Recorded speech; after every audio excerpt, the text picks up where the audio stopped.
में कुछ भी अगर हुआ है, अगर बौद्ध धर्म विदेशों गया तो पाटलिपुत्र की धरती आखिर बिहार की माटी से।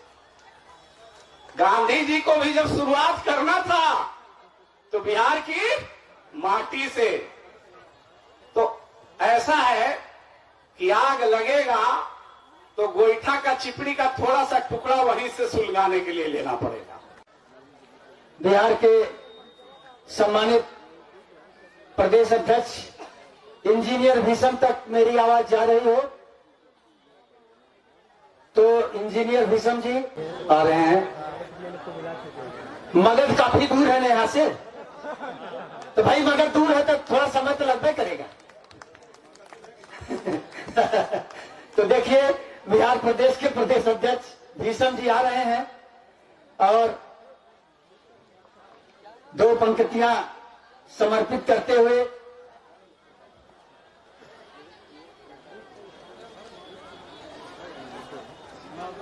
मैं भीषम जी को आमंत्रित करता हूं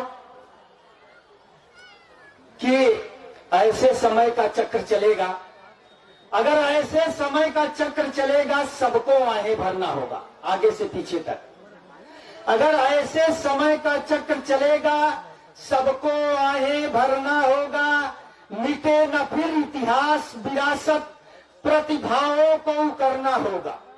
ऐसे समय का चक्र चलेगा सबको आहें भरना होगा, मिटे न फिर इतिहास विरासत प्रतिभाओं को करना होगा।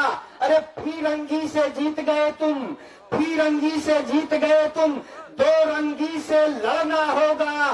सोने की चिड़िया हो भारत, भीष्म प्रतिज्ञा करना होगा, भीष्म प्रतिज्ञा करना होगा।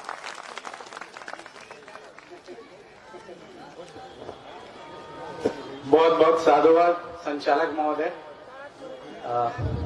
सर्वप्रथम संपूर्ण विश्व को मानवता का पाठ पढ़ाने वाले सम्यक संबुद्ध तथागत गौतम बुद्ध को नमन करते हुए एक स्वर में इस अखंड भारत के सारे गुमनाम नायक, क्रांतिकारी, योद्धा, जिनके त्याग और कुर्बानियों के बदौलत आज हम और आप यहां उपस्थित हैं, उन सबको मेरा एक स्वर में सादर नमन है। साथ ही आज इस कार्यक्रम में उपस्थित अभी हम जिनको सुन रहे थे ट्रांसलेटर के माध्यम से, कोरिया के गुरुजी, उनकी बातें, और अभी एक प्रोफेसर साहिबा जो अपनी बात रख कर गई, मैं समझता हूं ये सारे लोग रिसर्चर हैं, अपने अपने फील्ड में रिसर्च कर रहे हैं, उस चीज को खोज रहे हैं जिसको हजारों साल पहले इसी भूखंड पर रहने वाला व्यक्ति इसी भूखंड पर पाया और संपूर्ण विश्व को जाकर बांट दिया। और उस पाए हुए चीज को बांटने वाला भी इसी भूखंड का पैदावार था। वो भी बिहार की धरती जहां वो ज्ञान पाए, और उनके ज्ञान को चहुओर बिखोरने वाला सम्राट अशोक भी बिहार की धरती से। तो आज के दिन जहां तक विरासत की बात है, इतिहास की बात है, सम्यक ज्ञान की बात है, सम्राट अशोक की त्याग और तपस्या की बात है, इन सारी बातों पे चर्चा मैं समझता हूं मेरे से बहुत विद्वान लोग, इतिहासविद, शिक्षाविद यहां उपस्थित हैं, हम सबके गुरु, और कुछ पहले के वक्ता लोग अपनी बात को रख के गए। तो मैं उस ओर जाना नहीं चाहूंगा। मैं तो बस इतना ही कहना चाहूंगा कि अगर दवाई किसी फैक्ट्री में बनती है, कोई डॉक्टर, कोई रिसर्चर अगर उस दवाई को बनाता है और बनाने के बाद गुजर जाता है, तो दवाई अगर फैक्ट्री में बन के सिर्फ रखी रह जाएगी तो क्या बीमारी का इलाज हो जाएगा? क्या कोई रोगी स्वस्थ हो पाएगा? यानी फिर से दूसरे स्कॉलर्स आएंगे, उस दवाई को फिर से रीमॉडलिंग करेंगे और पुनः एक अच्छे एमआर के माध्यम से, मेडिकल रिप्रेजेंटेटिव के माध्यम से दुकानों में जाएगी और दुकानदार भी बड़ी ईमानदारी से, और जो तहसील, प्रखंड और ग्रामीण स्तर तक जो डॉक्टर बैठते हैं अपने अपने स्तर पे, उस दवाई को अपने प्रिस्क्रिप्शन, अपने पुर्जे में जब तक नहीं लिखेंगे और वो दवाई एमआर के माध्यम से उस रोगी तक नहीं पहुंचेगी, तो मैं समझता हूं रोग का निदान कभी नहीं हो पाएगा। तो चाहे कितनी भी बातें हम कर लें, अभी हमारे जीवनदीप सर ने कहा कि भाई जो चीजें यूनिवर्सिटीज में सेमिनार में थी, उसको सम्राट अशोक क्लब गांव की गलियों तक लेके आया। इसके लिए तो एक बार सम्राट अशोक क्लब के लिए जोरदार ताली होनी चाहिए। ये जिनकी जिम्मेदारी थी, जिन शिक्षकों की जिम्मेदारी थी, जिन धर्म गुरुओं की जिम्मेदारी थी, ये उनकी रेस्पॉन्सिबिलिटी बनती थी कि समता, करुणा, प्रज्ञा की बात को हम धरातल तक ले जाएं। उसको ले जाने में शायद असफल हुए, लेकिन सम्राट अशोक क्लब अपने 28-29 सालों में उसको ये पहुंचा दिया। उसी का नतीजा है कि कोरिया, नेपाल से धर्मगुरु यहाँ आके आपका ऋणी होके आपको थैंक्स बोल रहे हैं, धन्यवाद बोल रहे हैं। ये अपने आप में बहुत बड़ी बात है, लेकिन बात यहीं तक खत्म नहीं होती। अभी यहीं से वो ज्ञान, यहीं से वो मटेरियल बाहर गया, जापान, थाईलैंड, कंबोडिया गया। और ये मतलब उसको क्या कहिए, अनफॉर्चुनेटली कहिए कि वहां के लोग आके अब हमको बता रहे हैं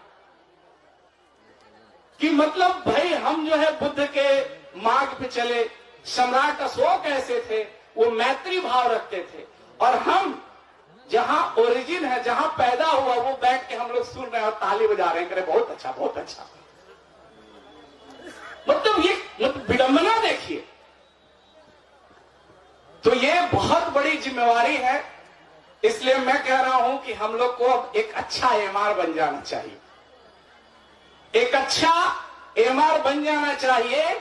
और भगवान बुद्ध की और सम्राट अशोक की जितनी फैक्ट्रियां अभी अवशेष बची हुई हैं लाट के रूप में, उनको फिर से जीवंत कर दीजिए और गांव गांव तक उस विचारधारा को फैला दीजिए।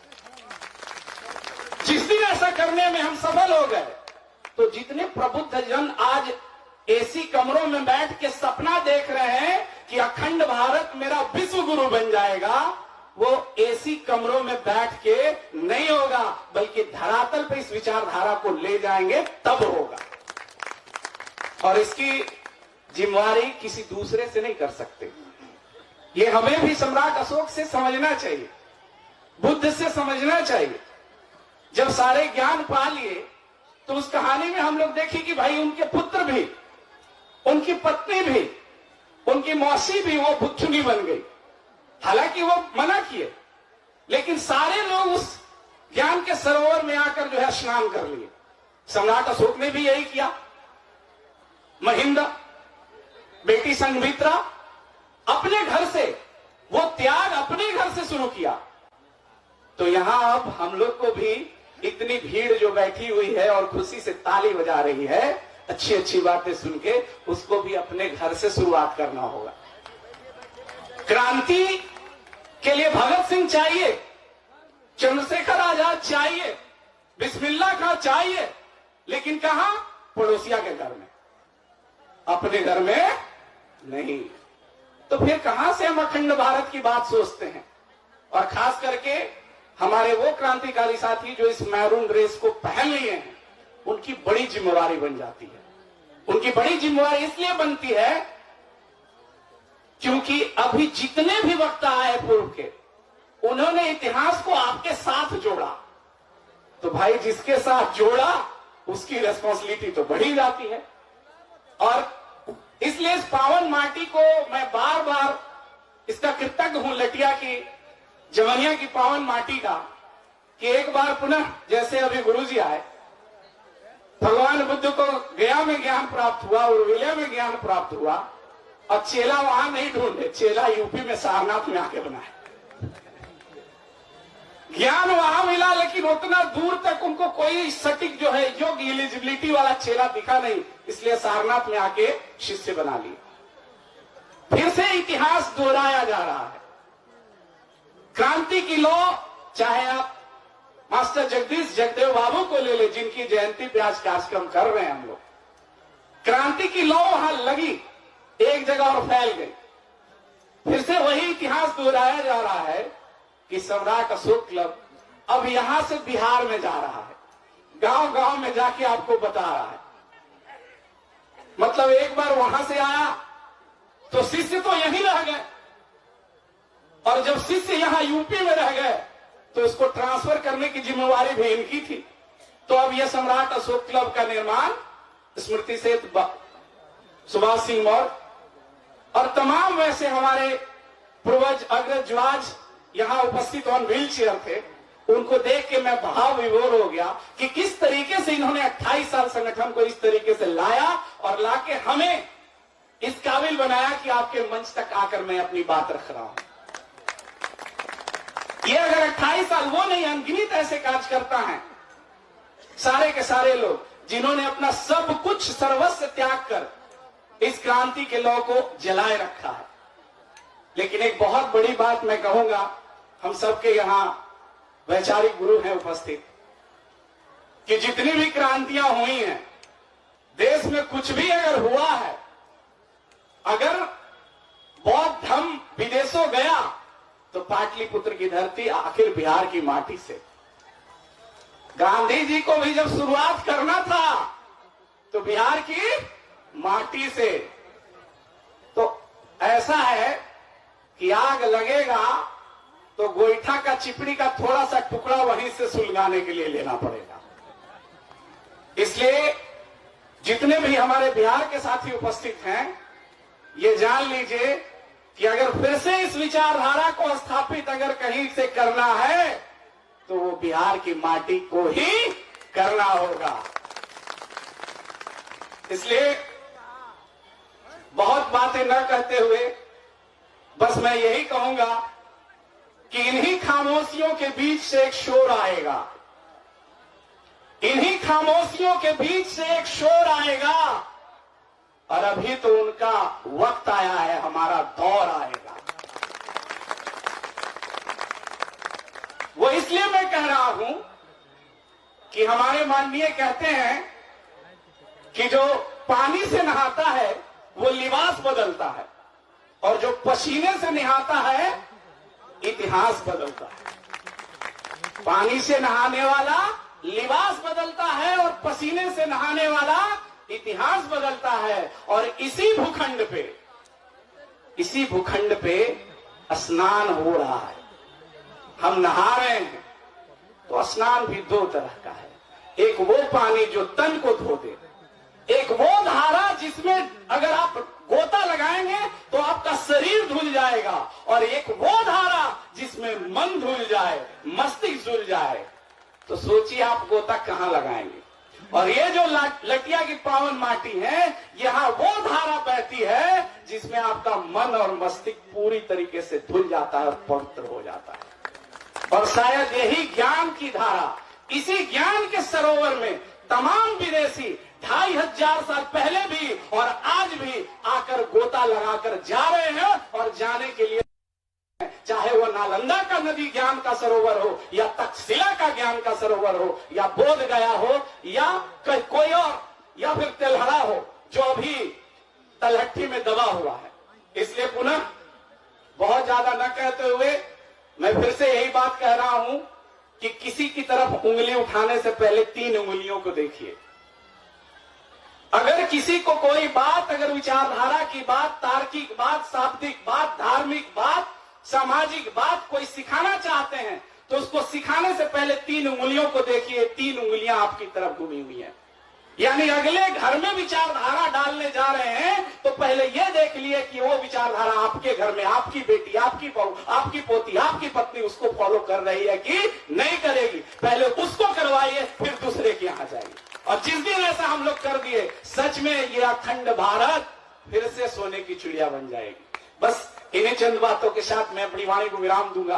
बहुत बहुत साधुवाद सबको। सजग भारत, समृद्ध भारत, श्रेष्ठ भारत।